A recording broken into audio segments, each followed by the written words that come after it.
Hello everyone. तो हम class 10 पे चैप्टर 3 कर रहे थे ना, कौन सा? Metal and non metal. Metal क्या होते हैं, नॉन मेटल क्या होते हैं, उनकी केमिकल प्रॉपर्टीज, फिजिकल प्रॉपर्टीज, वो सारा कुछ हमने पढ़ लिया था। ठीक है, मेटल्स रिएक्ट कैसे करते हैं, नॉन मेटल रिएक्ट कैसे करते हैं, ये सारा कुछ हमने पढ़ लिया है लास्ट 2 वीडियोस में। रिएक्टिविटी सीरीज के बारे में आपको अच्छे से समझा दिया था। रिएक्टिविटी सीरीज से कैसे डिस्प्लेसमेंट रिएक्शन होती है वो समझा दिया था। तो आज हम कर रहे हैं, मैंने कल करवाया था ना कि मेटल, कल ये करवाया था ना, मेटल प्लस नॉन मेटल आपस में रिएक्ट करके क्या बनाते हैं? साल्ट बनाते हैं। ठीक है, लेकिन आज का टॉपिक है how do metals and non metals react. मैंने ये रिएक्शन तो आपको बता दी कि जब मेटल और नॉन मेटल रिएक्ट करेंगे साल्ट बनेगा, लेकिन मेटल और नॉन मेटल रिएक्ट करते कैसे हैं, कौन सी बॉन्डिंग के थ्रू? ठीक है, 2 तरह की बॉन्डिंग पढ़ेंगे हम। कौन कौन सी? एक तो कोवलेंट बॉन्डिंग और एक आयनिक बॉन्डिंग। तो फर्स्टली पढ़ते हैं हम कोवलेंट बॉन्डिंग के बारे में। कोवलेंट बॉन्ड, कोवलेंट बॉन्ड, पहले तो ये पता होना चाहिए आपको कि टॉपिक समझ में है। कोवलेंट बॉन्ड क्या होता है? The bond formed by mutual sharing। हाँ जी, क्या होता है? द बॉन्ड फॉर्मेशन बाय इसके through mutual sharing. Mutual bond को हम जैसे ऐड चलती है, ये म्यूचुअल फंड बनाओ, या हम कहते हैं म्यूचुअल अकाउंट खुलवाओ। म्यूचुअल का मतलब क्या होता है? दो कोई साझा होना, ठीक है, किसी का आपस में लिंक होना, साझा होना, तो उसी को बोलते हैं म्यूचुअल शेयरिंग। जैसे हम ले NaCl, कितने होते हैं पार्टनर? इसके पास 7 होते हैं, तो ये बन गया म्यूचुअल शेयरिंग के थ्रू। इस बॉन्ड को क्या बोलेंगे? Covalent bond. कैसे बना? क्योंकि इसको अपने ऑक्टेट पूरा करने के लिए 8 इलेक्ट्रॉन चाहिए थे और इसको डिप्लेट पूरा करने के लिए 2 चाहिए थे। तो इसने इससे ले लिया, इसने इससे सारा क्या कर लिया, आपने शेयर कर दिया, शेयरिंग कर ली। बाकी सारा बाद में समझाता हूँ आपको, जैसे समझाने का। तो पहले तो हमें सबसे पहले मैंने आज 2-3 बार पहले भी समझा दिया कि क्या पता होना चाहिए, उसके पास बैलेंस इलेक्ट्रॉन कौन से हैं। बैलेंस इलेक्ट्रॉन से पहले हमें क्या पता होना चाहिए कि वो कौन से शेल में है।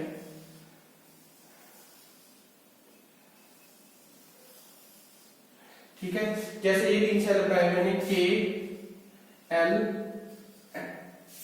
आगे जाता है N, ठीक है, N हो जाएगा, फिर O हो जाएगा, ऐसे चलते रहते हैं। तो मैजिक नंबर क्या बताया था? 2, 8, 8, 18, 18, 32। ठीक है, मतलब क्या, ये तो क्या है, सेंटर में न्यूक्लियस है। K में 2 इलेक्ट्रॉन, मतलब क्या, इसका 2 बैलेंस इलेक्ट्रॉन जो इसके घूमते रहते हैं, इर्द गिर्द घूमते रहते हैं सराउंडिंग में। और L में कितने? 8 इलेक्ट्रॉन, 1 2 3 4 5 6 7 8, फिर 8 आ जाएंगे, फिर 18 आ जाएंगे, फिर 18 आ जाएंगे, ऐसे चलते रहते हैं। तो पहले क्या पूरा करना है? ड्यूप्लेट। ड्यूप्लेट का मतलब क्या है? उसके नियर बाय कौन से इलेक्ट्रॉन में चल जाता है? स्टेबल स्टेट में। स्टेबल स्टेट का मतलब क्या होता है? Noble gases. हाँ जी, नोबल गैसेस कौन कौन सी हैं? नोबल गैसेस कौन कौन सी हैं? हीलियम है, नियॉन है, ठीक है, आर्गन है, क्रिप्टॉन है, रेडॉन है, ये नोबल गैसेस हैं। ठीक है, और ज़ीनॉन रह गई, यहाँ पे ज़ीनॉन है और रेडॉन। मतलब क्या है इसका? ये वो गैसेस हैं जो स्टेबल होती हैं। मतलब क्या है, जैसे हीलियम है, हीलियम का एटॉमिक नंबर कितना है? 2 है। क्या इसमें से हम ना तो इलेक्ट्रॉन इसमें से बाहर निकाल सकते हैं? क्यों? क्योंकि ये तो ऑक्टेट इसने अपना ड्यूप्लेट पूरा कर लिया है। ना ही इसमें कुछ अंदर आ सकता है, ना तो ये डोनेट कर सकते हैं, ना ही ये एक्सेप्ट कर सकते हैं। मतलब ये स्टेबल है, अपने आप में स्टेबल में, ये किसी के साथ रिएक्ट नहीं करेंगे, ठीक है। तो इसलिए ये क्या है, नोबल गैसेस, स्टेबल गैसेस बोलते हैं जैसे हम। फिर आ जाता है जैसे नियॉन। नियॉन का एटॉमिक नंबर कितना है, 10। क्या आती है इसकी इलेक्ट्रॉनिक कॉन्फ़िगरेशन, 2 8। हो गया कंप्लीट, 10 बन गया प्लस करके। फिर आ जाती है आर्गन। आर्गन का एटॉमिक नंबर कितना है जी, 18 है। क्या आएगी इलेक्ट्रॉनिक कॉन्फ़िगरेशन, 2 8 8। हो गया कंप्लीट। ऐसे ही क्रिप्टॉन की, ज़ीनॉन की, रेडॉन की होती है। तो वो गैसेस जो अपने आप में स्टेबल होती हैं, किसी के साथ जल्दी से रिएक्ट नहीं करेंगी, ना तो वो इलेक्ट्रॉन डोनेट कर सकती, ना ही एक्सेप्ट कर सकती, उनको क्या बोलते हैं, नोबल गैसेस। तो चलिए आप करते हैं टॉपिक स्टार्ट कि मेटल और नॉन मेटल रिएक्ट कैसे करते हैं। जैसे हमने रिएक्शन करवानी है, हम बोलते हैं कि सोडियम क्लोराइड, एक ही तरह अच्छे यहीं से समझा दूंगा, एक कोवलेंट बॉन्ड, कोवलेंट बॉन्डिंग, एक आयनिक बॉन्डिंग। आयनिक, आयनिक नेम से ही पता चल रहा है क्या कि ये आयंस के थ्रू बढ़ेगा। आयंस क्या होते थे, कल बताए थे, कैटायंस और अनायंस। कैटायंस क्या थे, जिसके पास पॉजिटिव चार्ज है, और अनायंस क्या होते हैं, जिनके पास नेगेटिव चार्ज होता है। तो NaCl का कोवलेंट बॉन्ड बनाना है हमें। सोडियम का पहले एटॉमिक नंबर लिखो, इसका कितना है, 11। इलेक्ट्रॉनिक कॉन्फ़िगरेशन कितनी है इसकी, 2 8 1। तो बैलेंस इलेक्ट्रॉन कितने हैं इसके पास, बैलेंस इलेक्ट्रॉन कितने हैं, 1 है।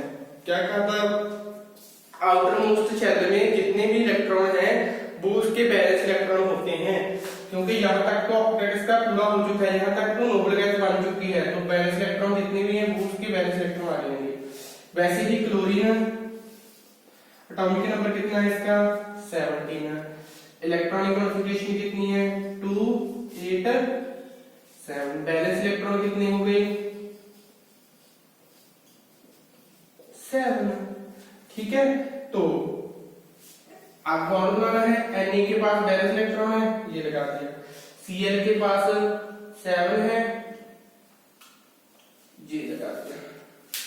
अब देखो इसने 8 इलेक्ट्रॉन कंप्लीट करने हैं, तो क्या करेगा जी, एक इलेक्ट्रॉन सोडियम से ले लेगा और किसमें चला जाएगा, अगर इसमें एक इलेक्ट्रॉन और ऐड कर दे, कितना हो जाएगा, 2 8 8 का मतलब क्या है, किसमें हो गया, 2 8 8 में 2 8 8 किसमें हो गया, 18 18 किसका है, आर्गन। मतलब सिंपल सी बात है, ऐसे कितने इलेक्ट्रॉन वो ले सकता है जिससे वो अपने नियरेस्ट नोबल गैस में, सबसे उसके नियरेस्ट नोबल गैस है जो उसमें चला जाए, ठीक है। और इसने अपना डिप्लेट, इसने क्या किया, ये इलेक्ट्रॉन इसको दे भी सकता है और शेयर भी कर सकता है, ठीक है। ये इलेक्ट्रॉन इसको शेयर कर दिया, तो ये जो बॉन्ड बन गया इन दोनों के बीच में वो क्या है, कोवलेंट बॉन्ड है। एक और एग्जांपल ले लेते हैं,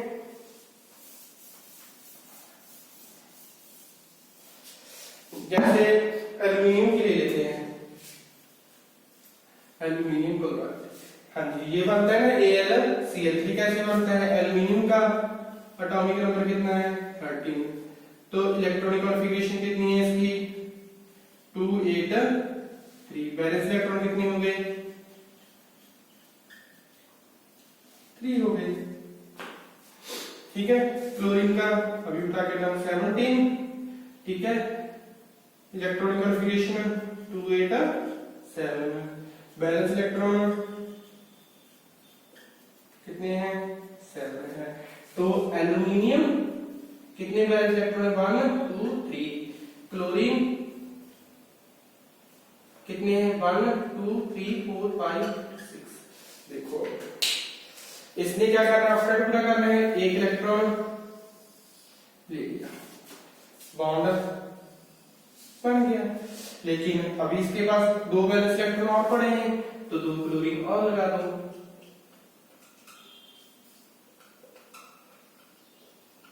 तो एक तो ये बन गया और एक ये बन गया। तो ऐसे बढ़ गया AlCl3। तो इसी को हम बोलते हैं इलेक्ट्रॉन डॉट स्ट्रक्चर। क्या बोलते हैं? Electron dot structure. किसी का भी बोल दिया आपको AlCl3 का बोल दीजिए, बन जाएगा। मान लो ऑक्सीजन का बोल दिया, ऑक्सीजन के पास कितने बैलेंस इलेक्ट्रॉन होते हैं? 6 होते हैं। एटॉमिक नंबर कितना होता है? 8 होता है। और इसकी इलेक्ट्रॉनिक कॉन्फ़िगरेशन कितनी होती है? 2 6 होती है। तो 6 क्या होगा उसके बैलेंस इलेक्ट्रॉन? 2 ऑक्सीजन है, ये बन गया। ऐसे शो कर दिया करो। इसके बाद इसका डबल बॉन्ड शो कर दिया, बाकी जो बैलेंस इलेक्ट्रॉन रहेंगे वो रह गए। तो ये क्या कर रहे हैं हमने? इलेक्ट्रॉन डॉट का कोवलेंट बॉन्डिंग का चाहे कहा हो कि मेटल्स और नॉन मेटल कैसे रिएक्ट करते हैं। फिर इसके बाद आ गया आयनिक बॉन्ड। क्या आ गया? आयनिक आयनिक बॉन्ड किसके थ्रू पड़ेगा? आयंस के थ्रू पड़ेगा। आयन कितने टाइप के होते हैं? एक होते हैं कैटायंस और एक होते हैं, क्या होते हैं? एनायंस। एनायंस कौन से होते हैं? जिनके पास नेगेटिव चार्ज होता है। और कैटायंस कौन से होते हैं? जिनके पास पॉजिटिव चार्ज होता है। पॉजिटिव चार्ज वाले क्या होते हैं? जैसे सारे के सारे मेटल्स हो गए। मेटल्स के पास क्या होता है? पॉजिटिव चार्ज होता है। जैसे Na+ हो गया, ठीक है। और Cl नेगेटिव क्या हो गया? नॉन मेटल है। तो इसी से ले लेते हैं कि NaCl बनता है। लेकिन ये आयनिक बॉन्डिंग के थ्रू कैसे बनता है? जैसे ये है Na, इसके पास एक बैलेंस इलेक्ट्रॉन है और ये बैलेंस इलेक्ट्रॉन इसमें से बाहर निकल जाए। जब भी, एक बात ध्यान रखना, अगर इलेक्ट्रॉन जैसे जे एक, ठीक है, जे सोडियम है, इसके ऊपर ये बैलेंस इलेक्ट्रॉन लगा हुआ है। अगर इसमें से ये बैलेंस इलेक्ट्रॉन है वो बाहर जाएगा तो इस पर क्या आ जाएगा? पॉजिटिव चार्ज आ जाएगा। जब भी जो भी इलेक्ट्रॉन डोनेट करेगा उसके ऊपर क्या आ जाएगा? पॉजिटिव चार्ज आ जाएगा। Cl के पास कितने बैलेंस इलेक्ट्रॉन होते हैं? 7 है। अब देखो, अगर ये 7 के 7 डोनेट करने लग जाएगा तो ये खत्म हो जाएगा। कैसे? इसको, क्योंकि एक इलेक्ट्रॉन को डोनेट करने में अपने आप से ये डोनेट ऐसे लगा हुआ है, इसको बाहर निकालने से, अपने आप से अलग करने में काफी ज्यादा एनर्जी वेस्ट होती है। पहले एक इलेक्ट्रॉन जाएगा, फिर दूसरा जाएगा, फिर तीसरा जाएगा, चौथा जाएगा, ठीक है। फिर ऐसे ही 4th 5th तक जाके उसकी एनर्जी बिल्कुल कम हो जाएगी और इसमें से बैलेंस इलेक्ट्रॉन जो इलेक्ट्रॉन लगे हुए हैं वो बाहर निकालना तो क्या मुश्किल हो जाएगा। इसलिए ये क्या करता है? ये इलेक्ट्रॉन को जल्दी से, अब देखो 7 है, नियरेस्ट में कौन सी है? 8 है। ऑक्टेट पूरा हो जाएगा तो ये क्या करेगा? उसमें से इलेक्ट्रॉन एक्सेप्ट कर लेगा। तो क्या करेगा? इलेक्ट्रॉन एक्सेप्ट कर लेगा। जब इसने इलेक्ट्रॉन एक्सेप्ट कर लिया, 1 2 3 4 5 6 7 8 हो गए, और क्या किया? एक्सेप्ट किया। एक्सेप्ट किया मतलब क्या होगा? उसके ऊपर माइनस का चार्ज आ गया, ठीक है। तो ये बनता है। तो इसकी ओवरऑल रिएक्शन क्या आ जाएगी? कैंसिल आउट हो गया। तो Na प्लस Cl क्या बनेगा? Na positive plus Cl negative. तो क्या होता है? हमेशा इसका bond Na plus Cl minus होता है। तो ये होगी इसकी आयनिक बॉन्डिंग होगी। और एग्जांपल ले लेते हैं एक,